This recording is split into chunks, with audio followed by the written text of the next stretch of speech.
Amigos irmãos, amigas irmãs, depois de um longo percurso quaresmal, vivido na oração, na penitência, na caridade, na esmola e na vivência da campanha da fraternidade, reconstruindo as amizades, buscando perdão e dando perdão, chegamos às portas das celebrações centrais da nossa vida cristã, que é o mistério da paixão, morte e ressurreição de Jesus.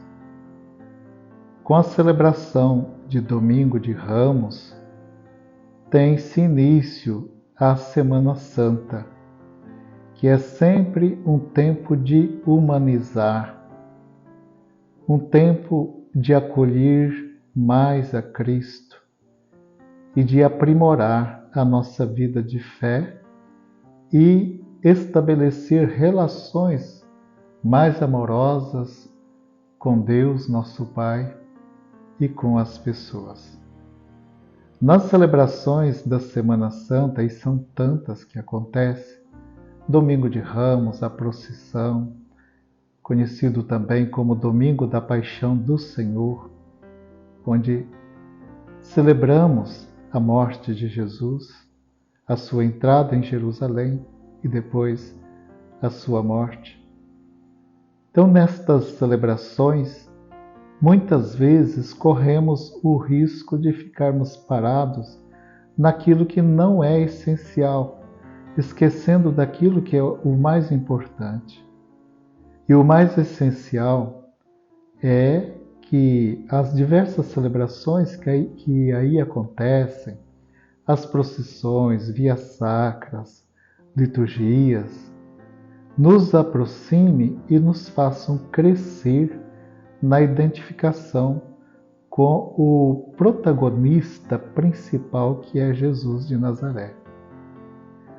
Por isso, precisamos voltar ao Evangelho para compreender o mais essencial sobre Jesus. Recuperar um pouco o que disse o Papa Francisco, dizendo recuperar o frescor original do Evangelho.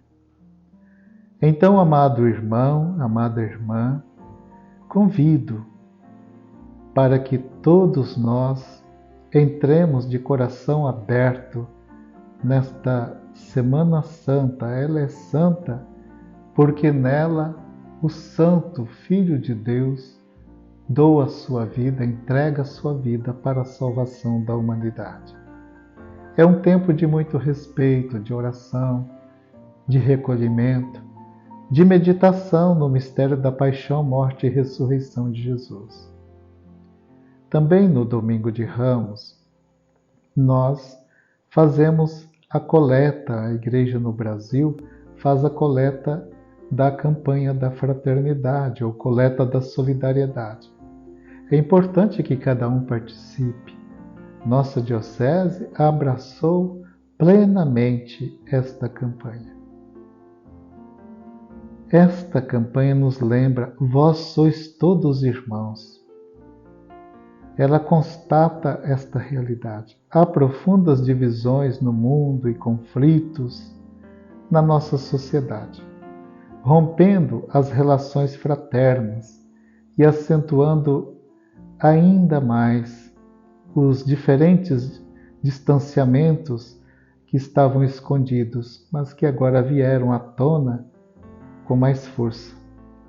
A paixão de Jesus continua na paixão dos excluídos, daqueles que nós excluímos.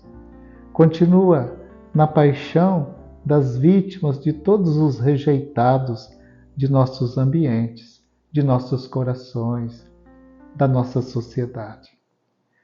Talvez, meu irmão, minha irmã, as nossas atitudes estejam colaborando para que esta rejeição aconteça e não queremos acolher aquele que o Senhor disse: vós sois todos irmãos.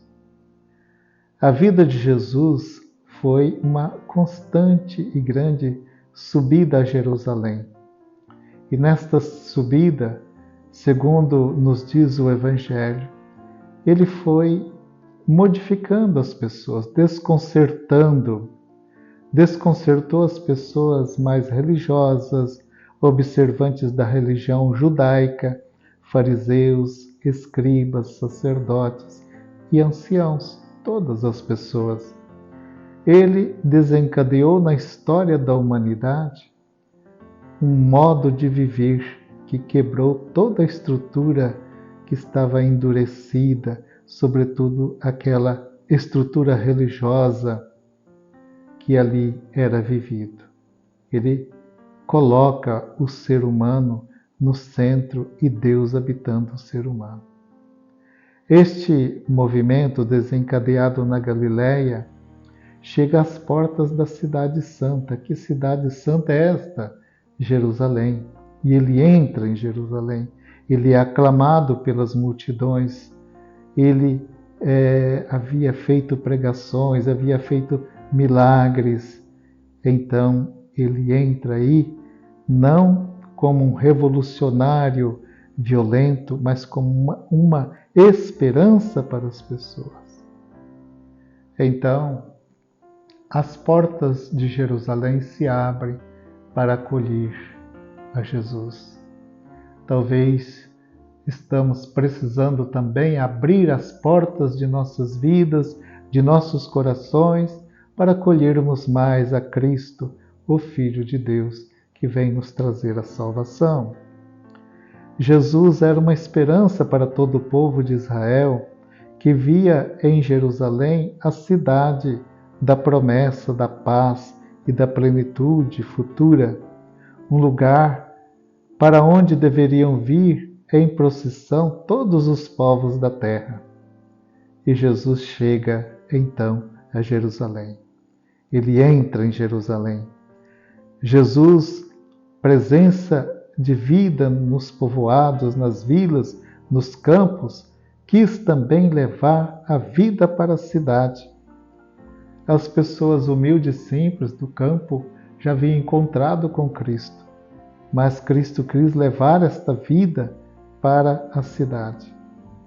Ele quis pôr o coração de Deus no coração da grande cidade.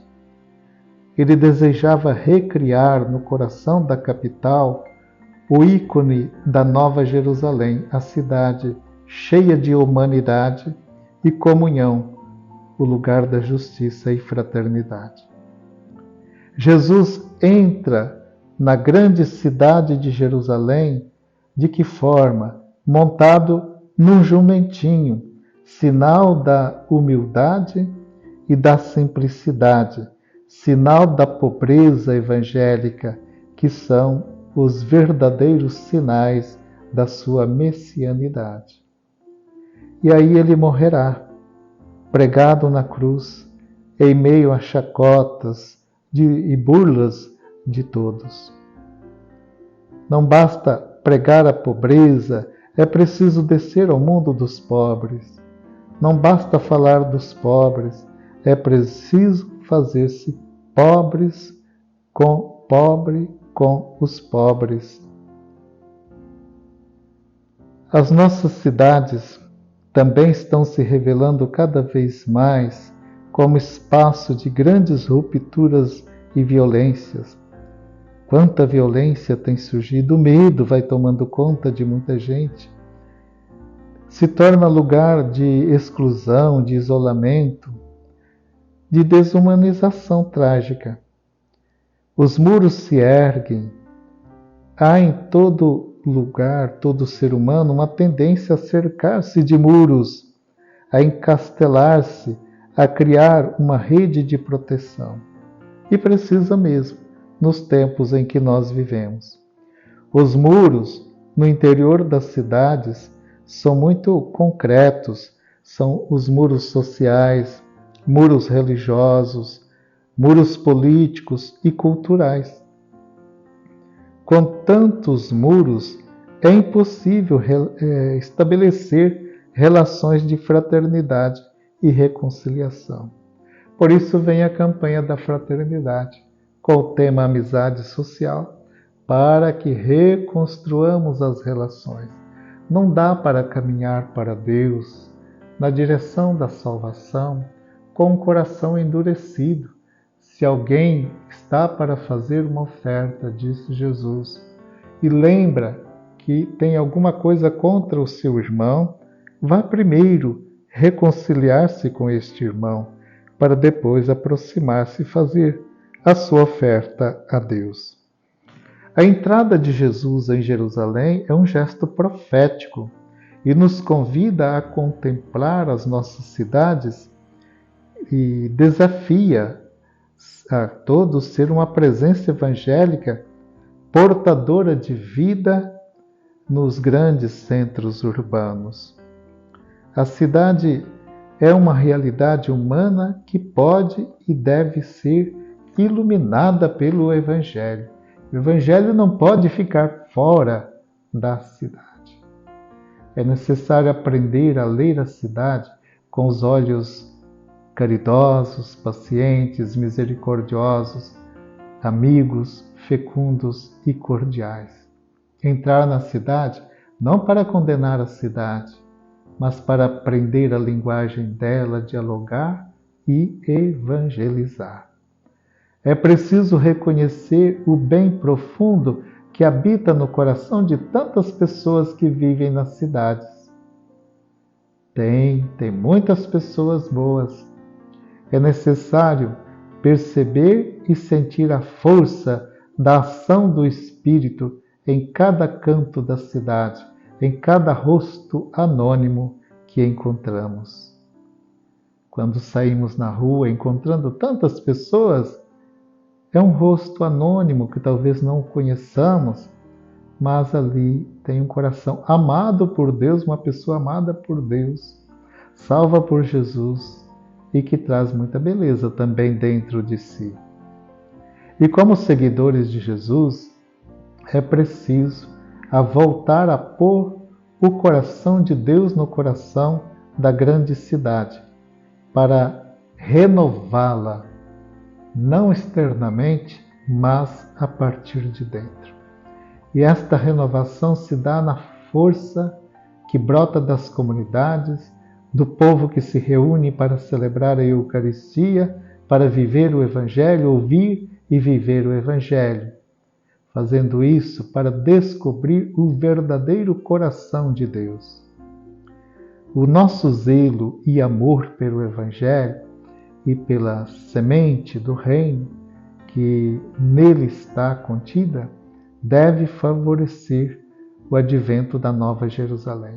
É possível uma vida nova? Sim, é possível. É preciso acreditar. É preciso cuidar o coração do ser humano que vive na cidade. Esvaziá-lo, limpá-lo, aquecê-lo, transformá-lo em humilde receptáculo para que o Espírito Santo do Senhor possa pousar-se e habitar nele como um ninho acolhedor, transmitindo-lhe vida, luz, calor, paz, ternura. Uma das tarefas prioritárias do cristão hoje, que ele precisa fazer e deve ser essencial, é ajudar as comunidades cristãs a criar espaços fraternos de silêncio, de oração, pulmões que impedirão a asfixia das nossas grandes cidades. É preciso encontrar lugares de silêncio pacificador na vida pública, nas instituições. Nossas instituições devem ser escolas do silêncio habitado. A espiritualidade humana deve nos possibilitar paradas com a finalidade de olhar em profundidade e ler tudo à luz da Palavra de Deus. Podemos e devemos acreditar a cidade é o lugar por excelência do discernimento, lugar da política, lugar da cultura, da educação, da saúde, da acolhida, onde se forjam as mudanças e a capacidade de criar novos modos de existir, de romper com as estruturas que desumanizam e buscar o diferente, o novo, o desconhecido. Amigo irmão, amiga irmã, então a liturgia começa com esta primeira parte da entrada de Jesus em Jerusalém. Jesus que entra e o desejo de renovar a cidade, de pôr o seu coração dentro do coração da cidade. Há ali uma estrutura que o ameaça, uma estrutura que quer condená-lo. Por isso celebra-se também o Domingo de Ramos como Domingo da Paixão do Senhor, porque ele vai ser julgado, condenado e pregado na cruz. O evangelho que ouviremos é o evangelho de Marcos, onde nós ouviremos nesta primeira parte da entrada dele em Jerusalém e depois a segunda parte, que é a paixão do Senhor segundo Marcos. Vamos entrar na Semana Santa com esse desejo de santificação, de renovação, de recriação da amizade social e agradecidos pela salvação que o Senhor nos traz. Está por começar a Semana Santa. Vivamos intensamente, numa dimensão profunda de fé, estes santos mistérios que nós vamos celebrar. Uma boa, abençoada Semana Santa para todos, iniciando com o Domingo de Ramos.